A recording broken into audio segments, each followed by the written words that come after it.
Yo, what's going on, guys? Welcome to another episode of the Subjectively Successful Podcast. As you know, I'm Jordan, I'm your host, and I'm here with the one, with the only, Chuck Slug, Maff Guy, Travis Bolden. Did I get it? I got the you got all that together, man. All of them. All those things work together for the good. You know what I mean? And I don't know if you're ready for this, but I'm gonna need like maybe some fashion tips or something. Whenever you're done, I'm gonna need to upgrade to the hat. Yeah, I'm going to go on record and say, yeah, I'm with you on that. Because I follow you on every site. Oh, yeah, we need to work on it. We got to work on that. See, because I genuinely thought I was a pretty cool guy, but it turns out I'm pretty basic. And basic's not bad. Basic's not bad.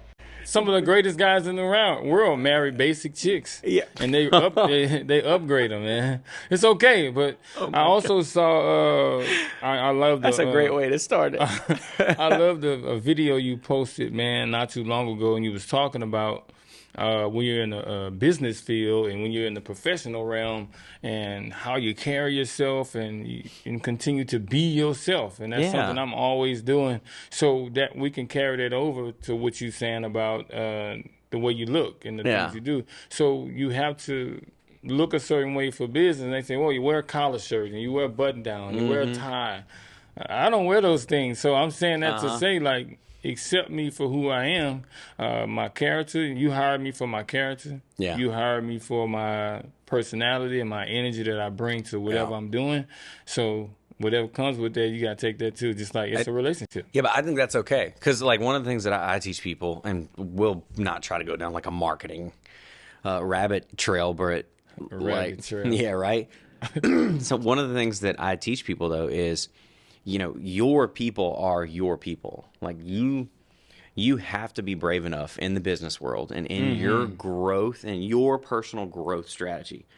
You have to be willing to say, like, I'm going to market and do business with like my people. Right. So your people get you. They only want you. And we're taught you're supposed to like talk to your entire town and cross your fingers. And then if that's not working, you have to change who you are to adapt to that market. And I tell people consistently, I'm like, no, that's not how that works. There's plenty of people that want exactly who you are. Like they're tired of their insurance guy and their math teacher, like being the same old. Like they want something different. You saying, and that's, man, I'm telling you, it's so prophetic that you say that, man. Yeah. I wanted to expand my tutoring business, and I say expand, but expansion could come in different areas in different ways. So expansion, I was like, you know what? I'm going to hire some other people to work with me with tutoring. And I just branched it, and I just popped it on. A couple of my long-term parents have been with me since their kids were like middle school and elementary. Yeah. And they were like, no. Yeah. Like, we don't want that. I don't know. I can't. No, my kid is not going to want to learn from someone. They can be very smart, very knowledgeable, but I'm not sending them to you for them. I'm sending them to you for you. Yeah. I don't care if you're on the moon. I don't care if you tutoring at the beach on Tuesdays. We coming. You got to be confident, and I think that's something in being successful, man. Confidence is important. It really is. People can see it and they can feel it when they come around you. So if you don't have it, your price is based on your confidence too. Like the way people feel. 100%. The way people feel, I feel good. Like, I don't care. I'll pay this much because No, I think that's a vital part to people's overall success. Watch, let me turn that microphone a little bit. There we go. Just in case. Got to make sure that quality is there, right? Yeah, got to make sure. You're good. That wavelength with your arm right there. So wait, we're going to come back to it, talk about confidence first. So let's give everybody a backstory because not everybody watches the video. A lot of people listen via audio. So hey, what's up, man? How y'all doing? Yeah, out there. Turn left at the next corner. There's a McDonald's on the right. Go ahead and hit that up. Get a McDouble at Mac Sauce. It is fire. That's the go-to. It's from my college days all the way now. Yeah. So let's give everybody a backstory. So Chuck, tell us, or Travis, what do you like? What do you go by now? What do you go by? Because you've got like depends on where we at. Yeah, right. We on the subjectively successful podcast. I'm the Maff Guy. You're the Maff Guy, right? Like everything that goes. That's with your that. new like core brand, right? Yeah, that's what I'm doing. Everything right goes now. with it. So tell us a little bit about like who you are, how you got here, because I think that some of this the challenges that we overcome in our story has a lot to do with like who it creates, who it turns us into, and how we define success, right? And so my definition of success has a lot to do with making people who feel unheard heard, like breaking the mold, taking the old way of doing things, people that are really set in their ways. Well, I have an upbringing of being surrounded by bullies and extremely type A individuals that wouldn't change or wouldn't listen. So Wait, who did it? You tell me. Well, we on them. Let's go find them. They still the same name. They still living. Let's get on it. No, I'm just saying. I love you, dude. I mean, I'm the Maff Guy. We multiply, but we gonna divide. Do we need to do some subtraction right now? Nah, but me as a person, man, I've come a long way. From Baton Rouge, Louisiana. How old are you now? Right now? 39. You're 39? Yeah. So, dude, you look younger than me. So whatever's in your water, what's the secret? It ain't water because I really don't drink a lot of water. I was asked for a Pepsi, but you know how that went. My bad. We didn't have Pepsis today, and he was deeply offended. It's okay. Next episode, we'll have Pepsis. Yeah. Or Coke if they step up to sponsor. If we step up the yeah. So I'm from Baton Rouge, Louisiana, man. I came to Lake Charles by way of McNeese State University. But man, when I got there, I didn't know anyone, not a single soul. And my story is a little different than some people because I've always been popular. I've always been the guy that people know. I've always been people gravitate to me because my character and the energy I bring to no matter what I'm doing. We can be picking up trash. I just want to laugh about it and have fun. Might as well, right? So everything I do, I want to make sure that my kids enjoy themselves, the people around me enjoy themselves. They can leave and say we had fun picking up trash. I'm saying that to say that I don't know what it feels like to not be accepted because we talked about, I said something about confidence earlier. Yeah. My grandmother always instilled in me that always believe in yourself. Even if you're wrong, believe that your wrong is going to be right one day. That's a slippery slope, it's like I'm gonna learn. Yeah. But there's something to that though. Continue though. That's actually that sounds like something That's like when your mom, your parents are like always say you're the cute. You told me that. I never understood why people picked on me because my mom said I was the cutest, the smartest, the best looking, and all this stuff. And you go to school, and I was like, told you that? Yeah, the other kids. I have a sister.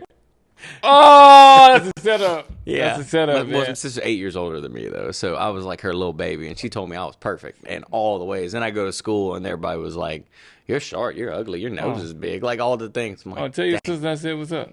Because if you cute, she must be cute, too. But anyway, man. My brother-in-law's like 6'1", 235, jacked. So what's up, man? Okay. Tell him I'm subjectively successful, though. That's what's up. No. You keep that, man. What's up, brother? Yeah. But being that way, man, people may think that that's easy. And when I got to Lake Charles, I was, I ended up just branching out. Like I felt like when I came to college, if I'm gonna be here, I'm gonna be here. I don't want to come here and just be like, just go to school and go to my dorm, and that's it. I started to, my sophomore year, I started to explore Lake Charles and see what Lake Charles has to offer for an individual, not a college student. So I ended up doing that and started meeting a lot of people. Ended up getting on the radio. Had a radio show called Third Coast Radio on 107 Jams. Shout out to that whole staff and all that. I just did an interview with them a couple of weeks ago for my song and stuff like that.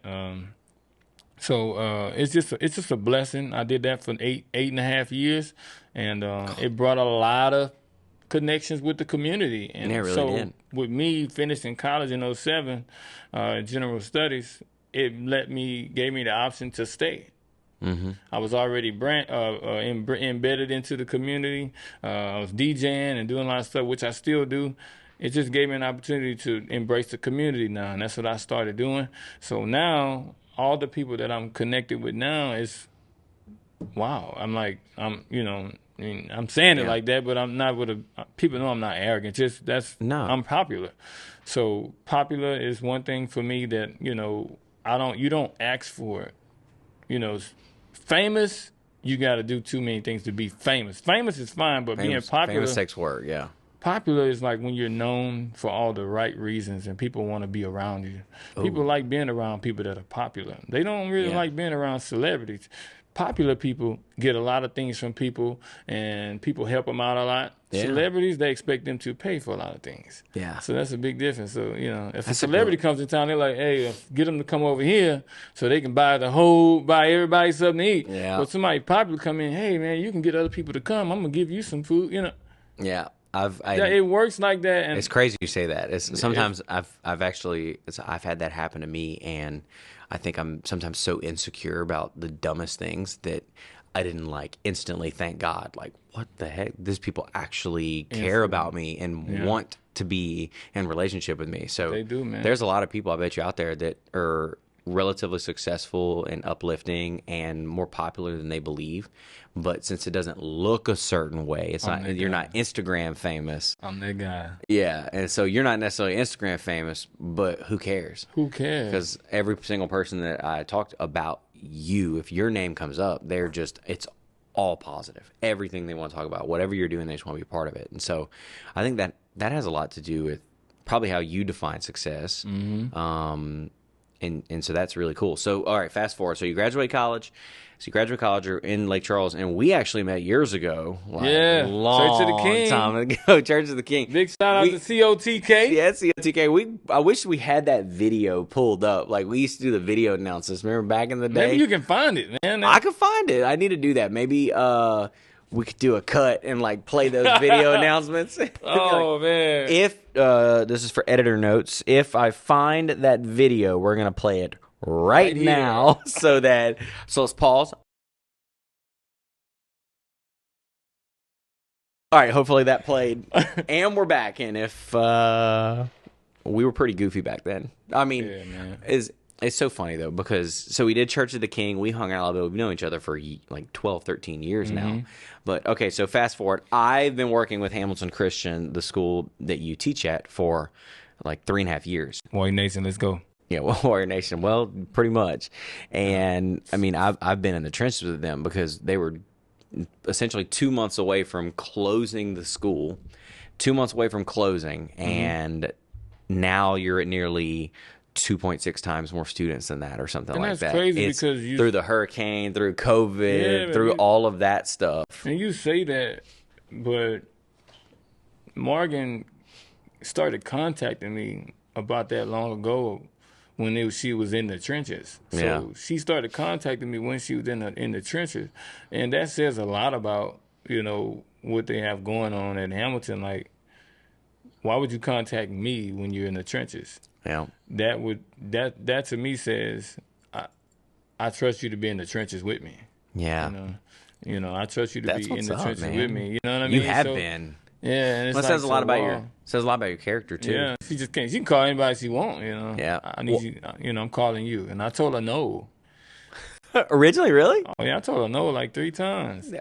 But she kept calling. I seen an Instagram video the other day that a guy was posting. He said, when you're talking to women, no means yeah. Right, so I eventually told her yeah, and she was ecstatic and excited, and I wanted to see how she adapted to her own journey before she added me to it. You know what I mean? And so far, so good. So I'm just glad I'm a part of what she's doing. Of course, nothing's perfect. Heck no. But I don't want it to be perfect. I want it to be that challenge and that uncomfortableness that I need to see if it's for me or not. If it's not for me, it's not for me. Yeah. But if it is, I'm in it with it. Yeah, and I think that as we talk about success, that's the whole point of this podcast is the ability to kind of realize that, the success isn't always it's Bugattis and private jets. Like, that's some people's definition of it. I ain't never seen a Bugatti, man. Not in person, I haven't. I've seen a Aventador, Yeah. a Lambo. I've seen a Lambo, and I've seen a. I never seen a Bugatti. I'm just thinking about a Bugatti, man. What's like it's like a $2.3 million car. I mean, Me and my Lake buddy- Charles, me like if and Lake my Charles buddy- has a Bugatti, Me and my something's buddies happening. were talking about a Bugatti when that song came out. Yeah, I woke up in a new Bugatti. yeah. I'm like, man, I would probably go back to sleep because I'd be like, this can't be real.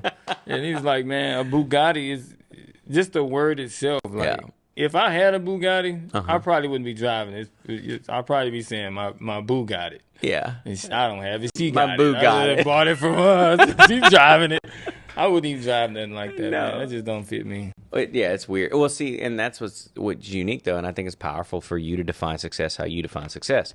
So, like, watch this. So, when I ask you how you define success, you actually said taking advantage of all opportunities, right?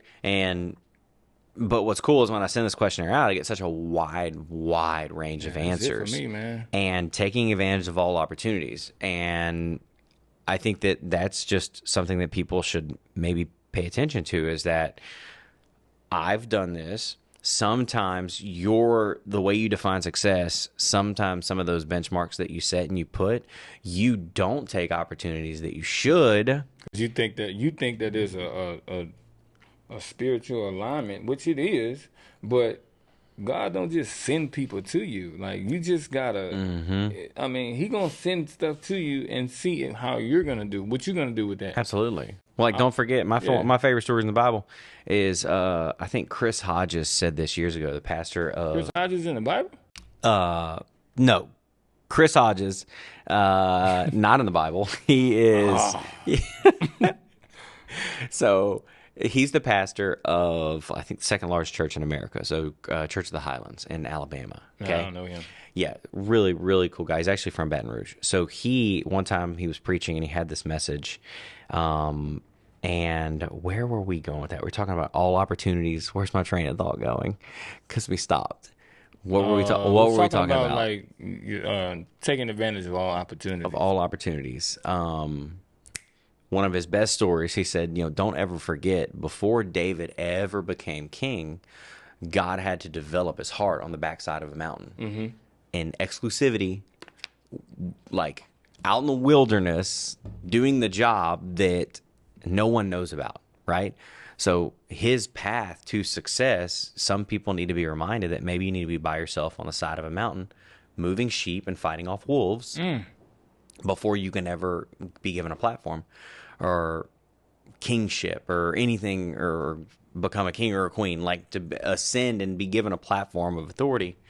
Maybe you're supposed to learn how to fight off wolves and defend your sheep on the backside of a mountain with nobody looking. No one sees you. You get nothing for it, but your personal gratitude. None of the fame, none of the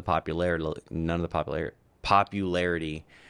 Maybe it's not your time to be recognized for what you do, because God knows that your heart's not ready. Yeah, I live that every day. Yeah, and I think that when you say take advantage of all opportunities, like deep down what it is I think that you walk in humility, and part of your success is being willing to learn and do whatever it takes to be prepared for whatever God has next for me. And all my content on social media, everywhere, I only post the things that I'm doing and things that I support, and I only post things that I do. Like the other day, I did this huge women's conference at the venue.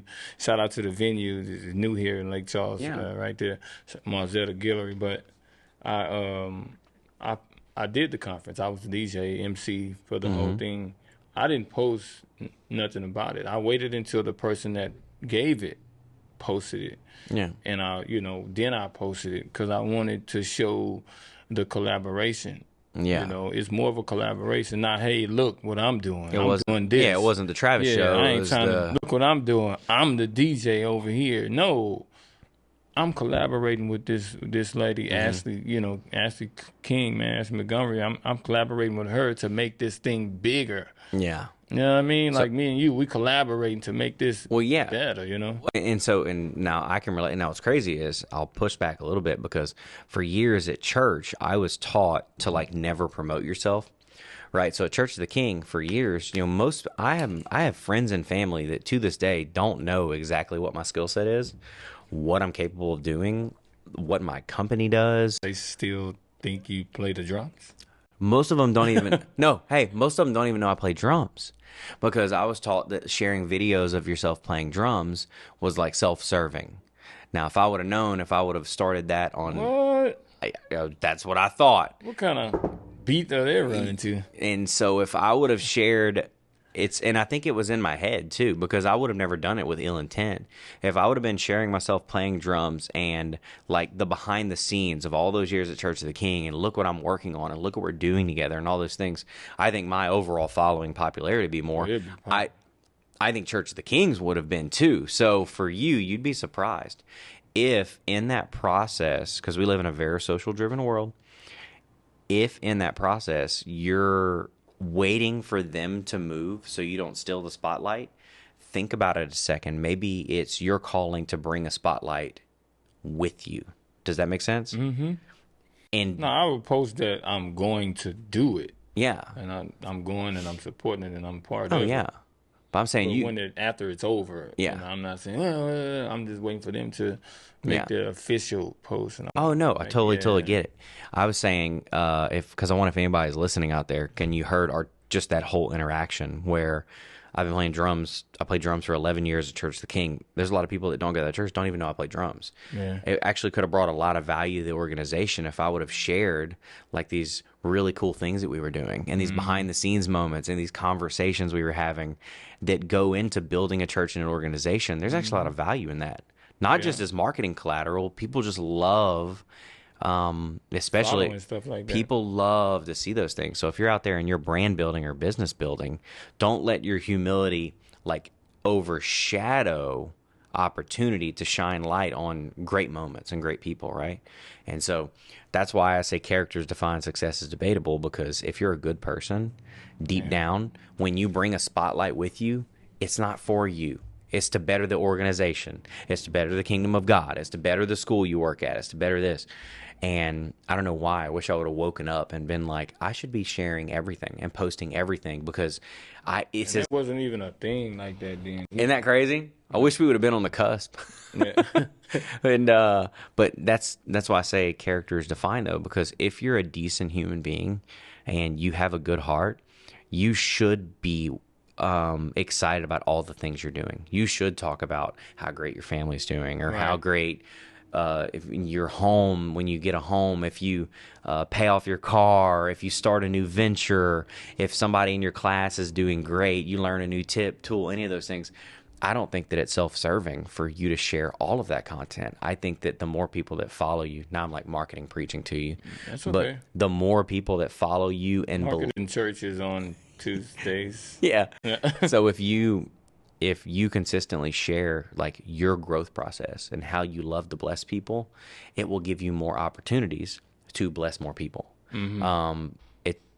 I didn't ask for it to work like that. It just works like that right now. We can't change it. Maybe in a decade, in about a decade, maybe it'll change. It's going to happen fast. But right now, today, you saying, I love, like, for instance, if you had a video saying, man, I walk around with this energy, it's not for me. It's for other people, because when I see their reaction to the real me, and that's what they do. Yeah, the reaction, it makes me want to get out of bed, and it makes me want to help 10 times more people than I currently help. So that's what's up. Like, you could say that 1,000 times, and it would increase your following, but it would increase your character too, because you would have to show up. The accountability. The accountability is there. I tell my son that, like, when I leave the house, they know, like, when I leave, like, I'm Chuck. Yeah, I'm Chuck Slug. Like, I'm in the car with y'all. Yeah, I'm your daddy. Mm-hmm. But when we pull up to that mall, the energy. What's up, Chuck? Oh man, hey, I've been trying to get in touch with you for tutoring, and I'm thinking, well, you just send me a message. But some people just want to see you. No, that's cool, man. When they get the mall, they just keep walking. They don't even. They've been doing it for so long. Oh my goodness. I mean, it's amazing to have. I think it's cool to have a father like me. For my kids, and they tell me that, and they don't like all that attention sometimes. Some of them, but I think they all together, they know a lot of kids know them because of me, and that's weird for the kids to know my kids because of me. So and funny. It's not the other way around. Like kids, when we was young, it was, oh, you this guy, I know your son. I know your dad. And the kids, yeah. Oh, yours was backwards. They're like, backwards. I know yours. Oh my God, everybody knew my dad. Nobody knew go me. Up and say, hey. Oh, you they would say, you're Mike's kid? I know your daddy, yeah. They don't say, I know you because of your son. Oh, that's great. It's the other way around. I'm jealous. So my little girls think I am the absolute coolest thing on the face of the earth. And they're bewildered. They watched me play drums a couple weeks ago. And my little one didn't want to go to kids' church because she was like, that's my daddy. And she was like, and she was just enamored by me, but she was weirded out by the fact that while we were trying to talk, she's like, Daddy, what about? And Daddy, this. Like 30 people came up to me and were like, love you, brother. Man, hope that was a great Sunday. He kills it on the drums. She was on the flip side. She's like, Daddy, why are these people talking to you? It's like, well, your dad's kind of a big deal, okay? I wish you knew. She's like, but she doesn't care. She said, as long as it's you and me, you're my buddy, Daddy. And so that's so funny. We're like polar opposites in that regard. You're still their buddy, but when I show up and get out of the car, I'm this is cool. I love how I am the exact same goofball that. Like, I don't change who I am, changing nothing, and I think that's really cool. I appreciate, I respect the crap out of that. All right, so here we go. I do want to jump into this because I asked you a few questions before you came on the show. Right. Like, obviously, I think that there's because we could just have a conversation, but one of my goals in this podcast is for direction. It really is for direction. So there's a lot of people out there that, however they define success, there's like a next rung on the ladder that either scares them or they're unsure of, or there's like the next rung on the ladder for most of us is there's something stopping us. There's something we don't know. There's something, some relationship. There's never anything big. Or you're carrying, or you can clearly see it, but you've got 500 pounds hanging off of you because you have emotional baggage or toxic relationships. That's why I wanted an open dialogue about this, because some people subjectively, like their success is going to talk about relationships more than business. And there's people that listen that are rock stars at business and their relationships are wrecking their ability to be successful. So, I really embrace those questions that you sent me, man. So, well, let's jump into them. So I asked you, and I'm going to, everybody out there listening, this is a new format for the next 5 or 6 episodes. I'm going to ask these same questions to everybody, so we'll get to see what it looks like. Is everybody answers different. So I said, what's a pitfall or mistake you've made in your industry that you want to help people avoid? It's like, what would you call your industry? What do you do? I mean, you do a lot of things, but just people. Everything I do, it has to do with people, from my tutoring, from my being the Maff Guy and embracing that, working with parents and trying to help them better understand their kids and helping them better understand how to get their kids to the next level of education without the school. Yeah. And also being a person, an entertainer, as far as DJing and MC and hosting things and bringing smiles to people's faces. It's just people. So I try to keep everything I'm doing centered around things that people can't live without. And that's another reason why I started doing insurance here of lately. So if you need insurance, let me know. Yeah, so that's your boy right there. So he need insurance? No, I'm saying that's your camera. You can look right at that camera right there. And be so if you need it, let me know. I'll put the same energy into covering you as that queen size blanket on a full size bed. Oh, that's a good pitch. My thing is, you said don't start a business venture based on the needs or wants of a small group of consumers. So I'm saying that because explain. People always start businesses. Oh man, that sounds like a good idea. Let's do it. And your inner circle like instantly builds you up. Yeah, they probably got money. Just having money to do something is one thing, but if you ain't in it like that, don't do it. Don't do it because people think it's something good to do. Or you feel like I got 300 friends that's really going to support me. Yeah, they're going to support you that first 2 or 3 months because that's just your partners, man. I got you, bro. They don't. It goes from buying, and they don't tell you the truth. Like restaurants here fail a lot because of that. It's go from I'm gonna buy something from you because you just open your business to I'm gonna share your post because you still open the business, or then it goes to I'm just gonna like whatever you post. Mm-hmm. Then it goes to nothing. Man, how's it going? How that business roll? You still doing that? Yeah. 2 years later. 2 years later, now you're doing it, and you got some of your financial has went down some from doing that venture.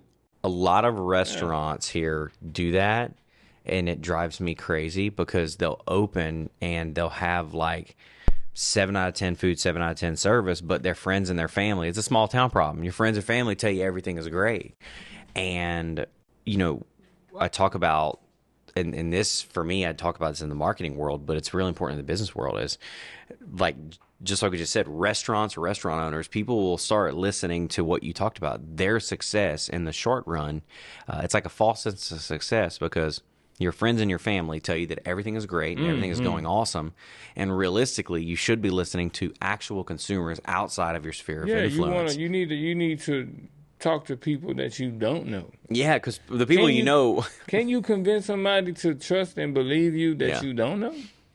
That's a big difference. If you can't do that, then you don't need to be doing that. Dude, so listen to this. You're going to think it's really cool. And hopefully this helps you in your journey for branding. I just got 2 or 3 new tutoring students from referrals from other people. Yeah. They don't even know you. Let's get it. Yeah. So listen to this. So I had a really great opportunity. I spoke at a group of real estate agents yesterday, and just giving them like branding, marketing advice, and just overall messaging strategy. And I remember one of the key things that I talk about is that when you're niching down and you're trying to figure out like how you're going to talk to your people, this is what's crazy. I tell this story where I say a great way to know what your niche is or your people. Imagine you're at a family event with like 30 or 40 people. And if you ask people about your company, your restaurant, your brand, your website, and you ask all of them about that, most of them will just be like, you're doing great, love you, looks good, wish you all the success. Realistically, if you think about that, most of the time, especially entrepreneurs, you end up sitting outside, like talking to other people that actually think like you think and would be the person that you, like when at family events, you probably end up talking to parents that have kids or that are struggling in math. Like you probably talk about what you do and what you're passionate. So you end up and they're like, and you're building them up and telling them, no, your kid is smart. They just struggle in math. Mm-hmm. Like your people end up being, like your niche are parents with 7 to 15-year-old kids that are struggling in math. So when I'm posting on social media, if you're doing a podcast, if you're building a brand or a website, I'm not going to talk about anything but that. And if I have another family member who doesn't have a child between 7 and 15 years old, and they go, I like it, I just think you should change this. I'm not listening. I ain't listening. I don't need your opinion. Now, look on the flip side. What if a parent who does have a child says, I don't know, it's just a little confusing. I'm not sure how this is going to help my child. But the last 10 friends and family who don't have kids told you you're awesome. Right. None of that matters. You now have to, this is tough. You've got to go back to the drawing board over the voice of one potential dream client over all of your close friends and family. Because that one person is more likely to share, refer, pay your bills. Yeah. Like that's your people.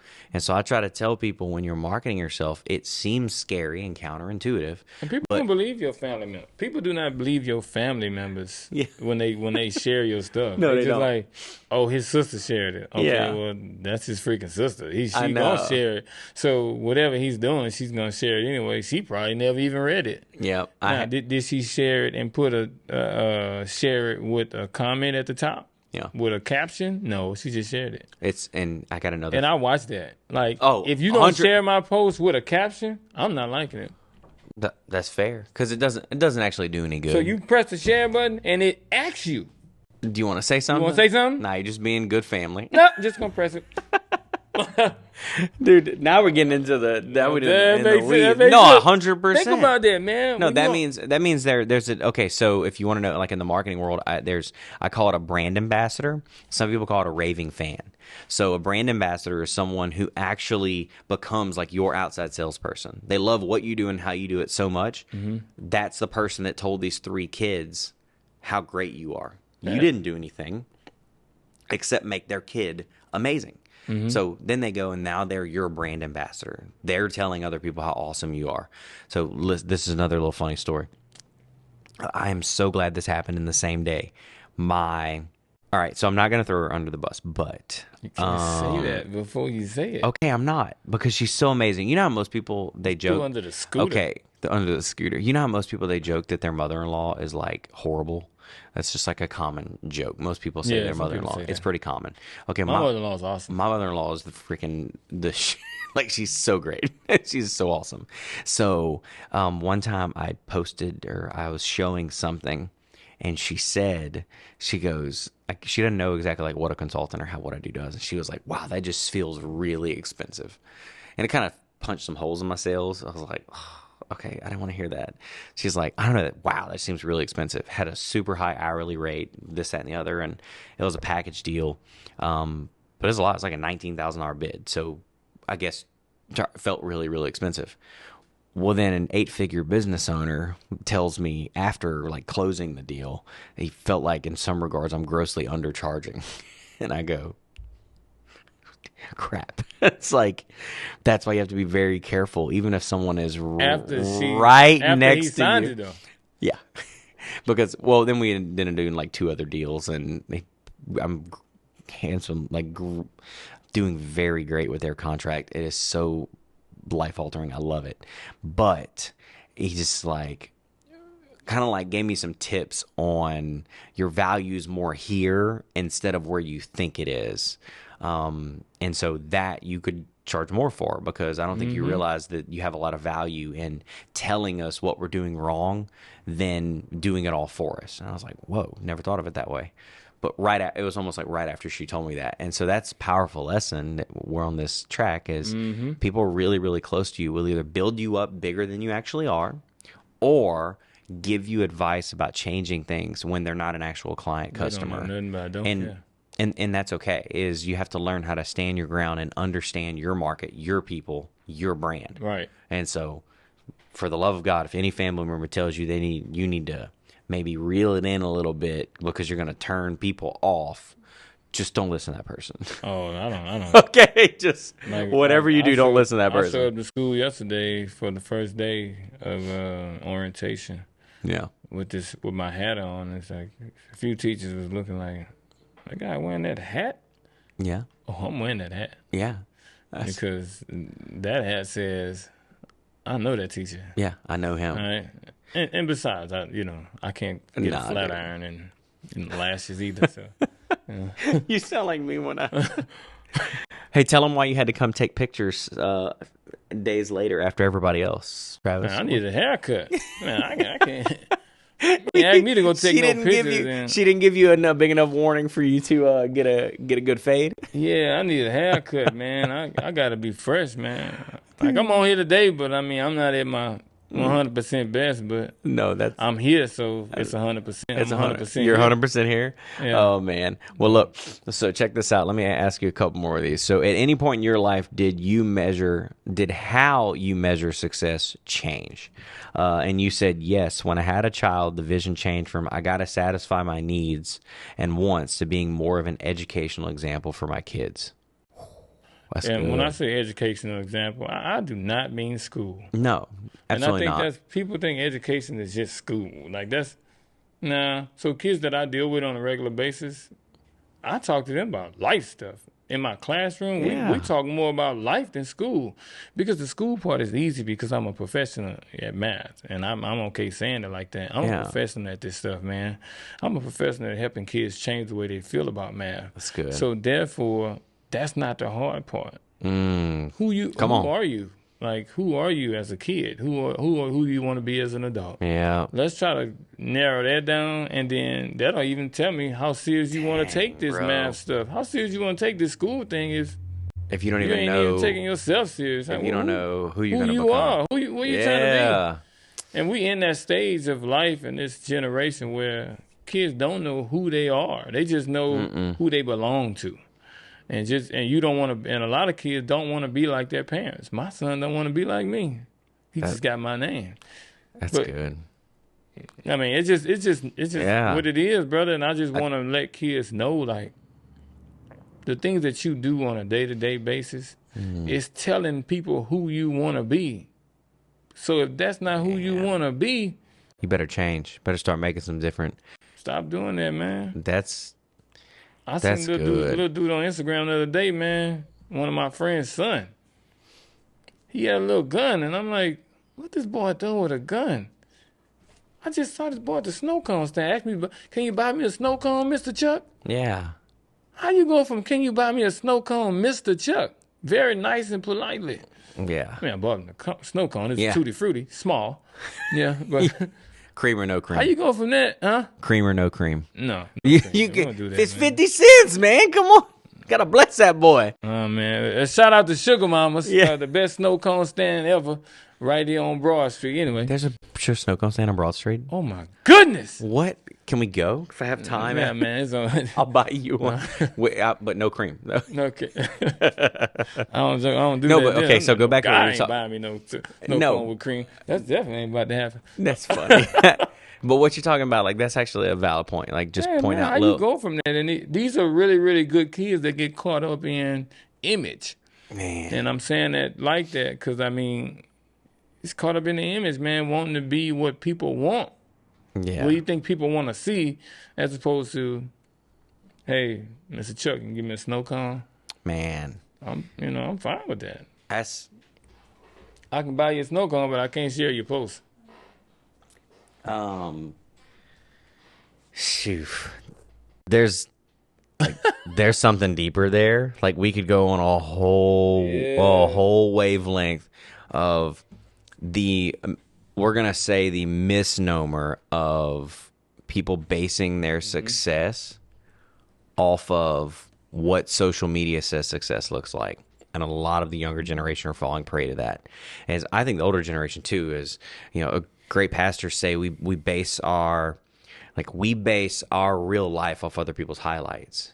And kids think they either need to look tougher or smarter, or like their family has more money, or they have all these things that they're trying to portray instead of just focusing on, well, if you want to be tough, it takes strength, it takes character. You have to. Money can change what you look like. It can't change who you is.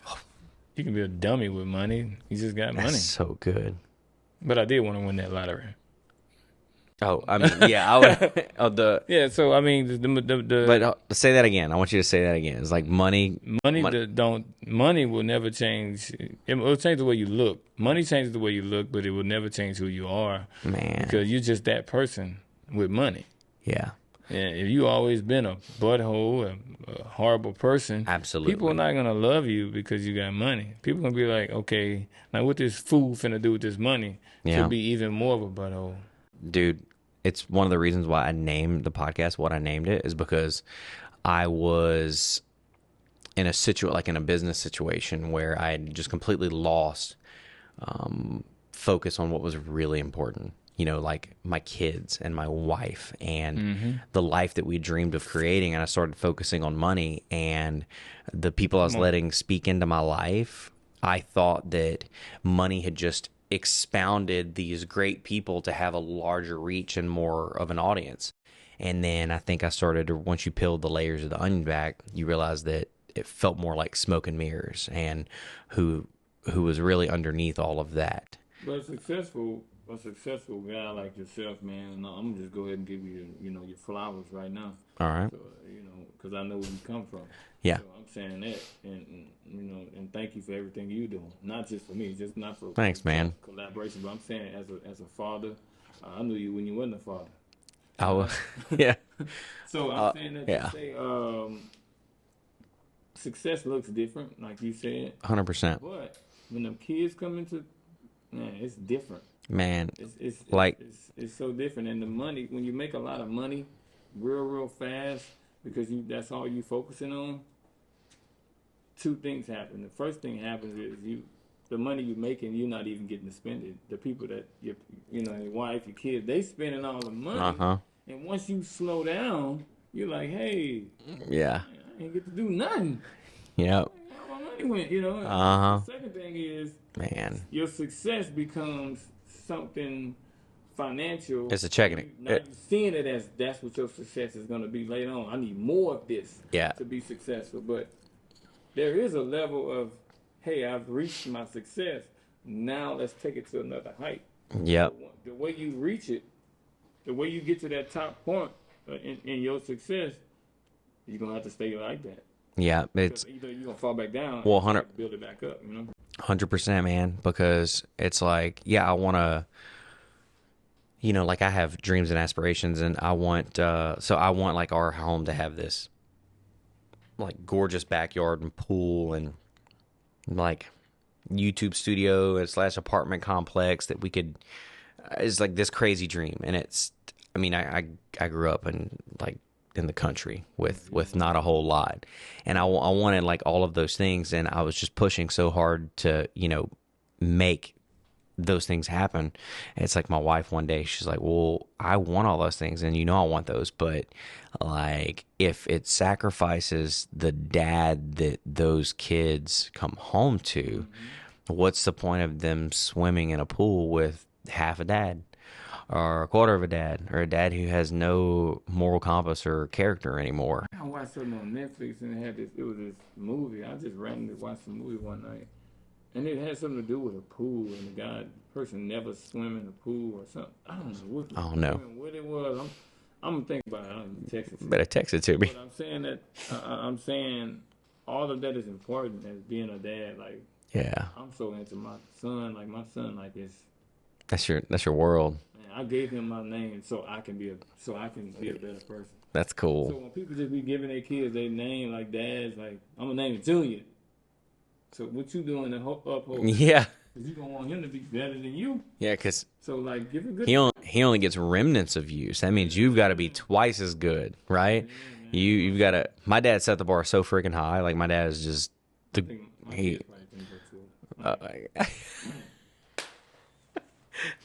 My dad's so amazing. Is I don't even know how to come up with the we went through. My mom was before she passed, she was just ill for a really, really long time, and we had a really tough upbringing and managing work. And your mom passed away? About 7 years ago. 7 years ago? Yeah. She had she had systemic lupus, fibromyalgia, just and a plethora of other things that she had intermittent, like she was bipolar. It was a lot. And so it's just seeds were sown that she wasn't really sick, and she thought she was crazy. So it actually made her crazy. But then her body started to fight against itself with lupus, and she went into renal failure. So it was a really, really long battle. Well, and I tell you what, though, man, she's not here, but I tell you what, if she wants to know wherever she's at, you know, yeah. Hopefully she's in heaven, man, looking down on you. Oh, yeah. This is one of her success stories right here. 100%, yeah. For you to be doing what you're doing. That's one of the things that keeps me going, for sure, is her success story. trying to still try to, like, low-key, still try to make her proud. Is if you feel something on the back of your head, it's probably her. Well, like, because I tell myself and maybe this is weird, but it's like I'll tell myself is make sure that the hell that she went through to shield or absorb, and still prayed for us more than she prayed for herself. Don't waste that. Don't take that for granted. And so for me, success has a lot to do with not letting the absolute hell that we went through. Oh yeah, dude, I could go deep. Like when I'm from 14 to 17, like those are your development years, your great years, right? And I was just in a weird place where. Let me get my goggles. Oh, you're right. Yeah, I was, dude. You talk about things that define you, right? Is I remember I didn't have a lot of friends. I was bullied a lot, and so when I'd finally get friends, you were bullied? So, dude, I don't know why. Where were the drumsticks? Yeah, I didn't play drums yet. I had a drum set at home, but nobody. So you was getting beat. Yeah, it was completely backwards. It was weird. It's like for some reason being like the nice little Jesus kid. What school was that? Grand Lake. And oh yeah, dude. And then all of a sudden everybody started being nice to me in like the middle of the 11th grade. And then she would like check them at the door to make sure that they followed Jesus, and she was kind of extreme about it. And so I would get picked on at school and then come home, and then she was like really intense and she'd have an episode. And then the next day I'd get invited to something, but she would then have like a flare, it's called a flare up, where she couldn't get out of bed and couldn't feed herself. And so I would like get bullied on Monday and then get my butt kicked at home on Tuesday, and then have to say no to going something on Wednesday because I had to feed my mom and take care of her and like stay home from school because she couldn't get out of bed. It was crazy, dude. Thanks, man. Yeah. Some kids wouldn't do that, man. I mean, it's your mom. What else? You heard what I said? Some kids wouldn't do that. I mean, I didn't know anything else because once she started to get sick when I was like 11 or 12, and it just got progressively worse. So it felt like par for the course for me. But that has a lot to do with who I am now because, so that's why success is kind of unique for me. And it sucks I lost sight of that, but I've regained it, and I think it's why we're crossing paths again, because now we're talking about our kids and our families more than money or cars or anything. Because this question right this question right here. Let me see. So let me see. I said, what's the decision that you made that was wildly successful and would inspire my audience, you guys listening, to action? And I'm just going to read what you said. You said, create obligations in the areas that you would like to grow faster. Come on. But you are struggling to do. What do you mean when you say create obligations? Like, what is something you're obligated to do every day? I'd say communicate with clients and show results. What is something personally you're obligated to do? You got to do it every day. Make sure that kids are fed, home is paid for. Yeah. Right. Boom. You have to do that. That's something that's been created for you. Like bills have been created for you, and you're gonna pay them. You got to. Yeah, they're not going anywhere. Say create obligations. For as business and success goes, let's just say you're taking your time, you're dragging your feet on something, and you need to do it, or else later on it'll cost more, or later on you'll need more of it, or if you don't do it, it may cost someone else a job, or you may lose a client. Yeah. So step out and create the obligation and say, you know what? On this question, I said for myself, I don't have anybody working with me. Okay. And now I don't have anybody working with me, so I do everything a lot myself. So can I read what you said? Because now I get what you're going. I purchased 100 T-shirts for my business in order to obligate myself to promote my business and give out promotional materials. So that's a financial obligation, and like a buy-in. So it's not just a financial buy-in. It's I ordered 35 shirts. Cool. But if I order 100 shirts, that automatically obligates me to make that money back. Yeah. So I have to promote. I have to sell the shirts. I have to make the money back. See, a lot of people, you'll know that you're in a different realm of people whenever, and people who are entrepreneurial minded, because we're the ones at the table that someone says, "Ooh, it relates, I promise." We had a real estate conversation the other day, and I'm trying to get into real estate. I want to own a home and rent a home, and I want to get into that realm. But nobody in our family has real estate. Like mom, dad's side, wife's side, nobody has real estate. We've all just been single homeowners, right? And every time I bring it up, people are like, yeah, but you never know what the price is going to do. Well, but you never know what this is going to do. And my answer to everything is, the people that disregard what you just said are the ones that have generational wealth. And so my argument is, there's always going to be something wrong. But guess what? I'll find out how to pay for it. I'm not going to work at the same job for 33 years and I know exactly what I make. Huh? No, it's just different. It's just different. And so for me, creating that obstacle of she's out there so nobody can see her. But so I hired one of my biggest weak points in my business, and I just went through there's some financial woes, just some business stuff and some legal stuff and a lot of scary things happening that a lot of people don't know about. In the middle of that, the one thing that I was having trouble with was consistent communication with clients and client expectation. And so the one thing I didn't want to do is hire somebody, because I was worried that I I would either not cover the overhead or right. It just gave me anxiety. So then I go, wait a second, that's exactly what I should do, because I will find out how to pay for it. An obligation.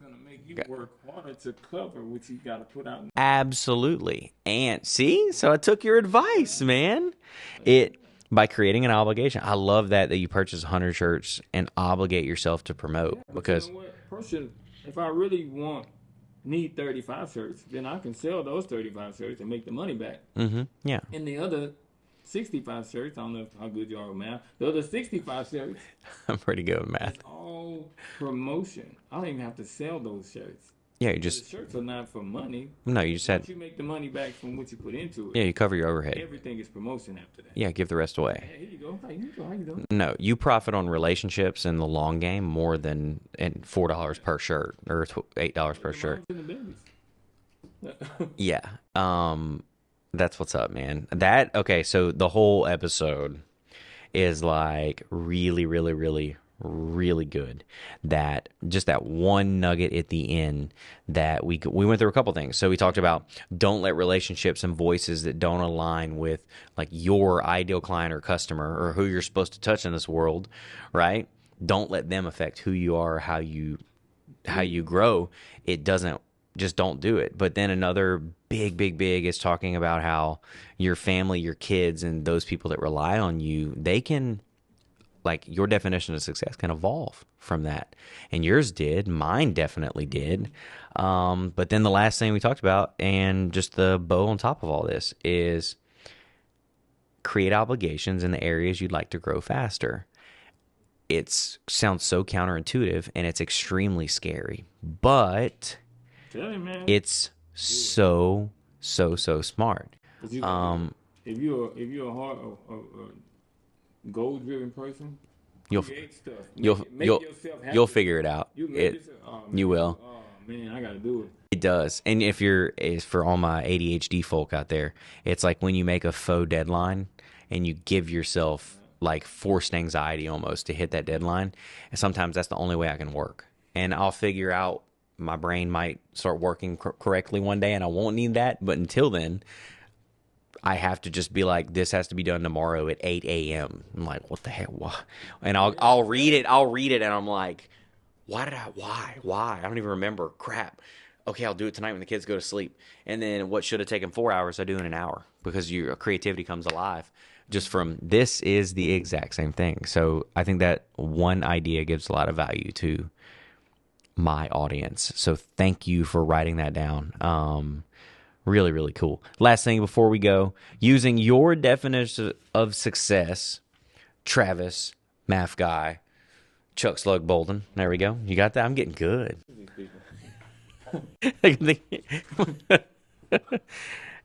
Your definition of success. Where do you see yourself in 5 years? I'm going to hold the paper, and I wrote a mixture of your dreams and practical goals. So where do you see yourself in 5 years? You wrote... I wrote that 5 years ago. Oh, there you go. You wrote... That'd be so good. There's an old comedian. I think you probably like stand-up comedy a lot, too. There's a comedian. His name was Mitch... I did not. Mitch... I'm sitting down right now. Yeah, we're sitting down. Mitch Hedberg, before he passed away, he was like great one-liner writer. And then he was like, he said, I sat down for a job interview, and he goes, it's so annoying. I hate that question. The lady goes, where do you see yourself in 5 years? And I said, celebrating the 5-year anniversary of you asking me this question. Yeah, that means you work there. Yeah, right. And but you said traveling the world, teaching teachers how to embrace students through math and public speaking. It's several events, spreading the impact of being a high-energy individual and teacher. That's really good. Yeah, I'm telling you, man, my thing for this year is to be a celebrity teacher. Yeah. That's real. That needs to be, like, real. I think so. But do you see it somewhere? No. And I think that... people that create the celebrities. And I think that there's something really, really powerful there, though, is, how great of it... Let's flip it on its head, because I know it's not for you. You understand the power of if the kids want to learn because of who you are, and they're willing to tell their parents that they want to see you. They're willing to tell more of their friends that you can have fun, you can be smarter than you are, you can believe in yourself. All of those things, if you have to have a persona, I call it an aspirational being, like people want to be like you and love life like they do. If you can get like an 8-year-old kid to feel that way about math, it'll spread like wildfire. And it will. And California. yeah, in California. Yeah. Oh my goodness. So I think it's okay that you say a celebrity teacher, because deep down you want what I just said. And I just need to make sure I'm working somewhere that embraces that. I think Hamilton's got your back there. 100%.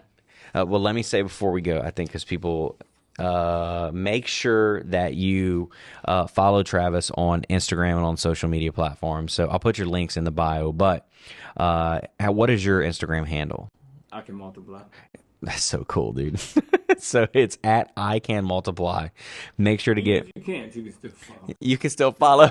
He'll teach you. I'll teach you. Questions there. Yeah, it's I Can Multiply, and they go to follow, and it's a math questionnaire, and then to get it. If you don't score high enough, they can't follow you. That's messed up, man. Okay, it's not like that. Everybody. And then so just make sure to follow him. And then he has this really cool music video on YouTube. It's called I Can Multiply by the Maff Guy, Maffgui on YouTube. You need to go listen to it. It's so good. Yeah, my bad. Well, do you want us to play the video? Maybe for the YouTube, I'll drop your video so people can watch it. Yeah. So I'm going to sign us off. And we'll fade into the music video for the YouTube version. That's dope. That's clean, right? Video editor notes. We're going to say goodbye to the audio audience. Hopefully they're driving, having a fantastic day. And we'll start. Can I have copyright? Can I play it right now so they can just keep listening? Yeah, go ahead. Okay, done. Y'all heard it? Official. Yeah. So let's fade into I Can Multiply. Travis, seriously, dude, thank you so much. It was fun. Later, brother. Beautiful. Wish you all the success. Shout out to all the people listening in the car. Once again, the next light, make a left. There's a McDonald's on the light. All right, let's listen to I Can Multiply. Here we go.